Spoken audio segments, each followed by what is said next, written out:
Titanic கப்பல் மூழ்கி சரியா 1000 வருஷம் கழிச்சு 2012 ஒரு கப்பல் கடல்ல மூழ்குது. அது எப்படி மூழ்குதுன்னு தெரிஞ்சதும் மொத்த உலகமே அரண்டு போயிருக்கு. டைட்டானிக் கப்பலோட 2 மடங்கு பெரிய கப்பல் தான் இச்சாலோட கூஸ்டா கண்காடி கப்பல். 3200 பயணிகள், 1000 கப்பல் ஊழியர்கள் அப்படின்னு மொத்தம் 4229 மக்களை ஏற்றிட்டு போன இந்த கப்பல் இச்சாலிலிருந்து பிரான்ஸ்க்கு போகும்போது கப்பலோட கேப்டன் செஞ்ச ஒரு சின்ன தப்பால மொத்த கப்பலுமே கடல்ல மூழ்கிருக்கு. அப்படி அந்த கேப்டன் என்ன பண்ணிருப்பாருன்னு நினைக்கிறீங்க? இத்தாலிக்கு பக்கத்துல ஒரு தீவு இருக்கு. அந்த தீவு மக்களுக்கு இந்த கப்பல் பிரம்மாண்டத்தை காட்ட நினைச்ச அந்த கப்பலோட கேப்டன் ரூல்ஸை மீறி கரையோரமா நெருங்கி போயிருக்காரு.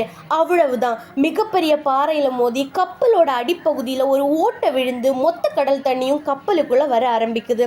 அடுத்த நொடியை பதறி போன மக்கள் என்னாச்சு அப்படின்னு கப்பல் கேப்டன் கிட்ட கேட்டாங்க. அதெல்லாம் ஒண்ணுமில்லைன்னு சொல்லி தான் மட்டும் ஒரு படகுல தப்பிச்சு போயிருக்காரு கப்பலோட கேப்டன். இந்த நேரத்துல தண்ணி உள்ள வரத பார்த்தா அந்த கப்பலில் வேலை செஞ்ச ஒரு ஊழியர் என்ன பண்ணார் தெரியுமா?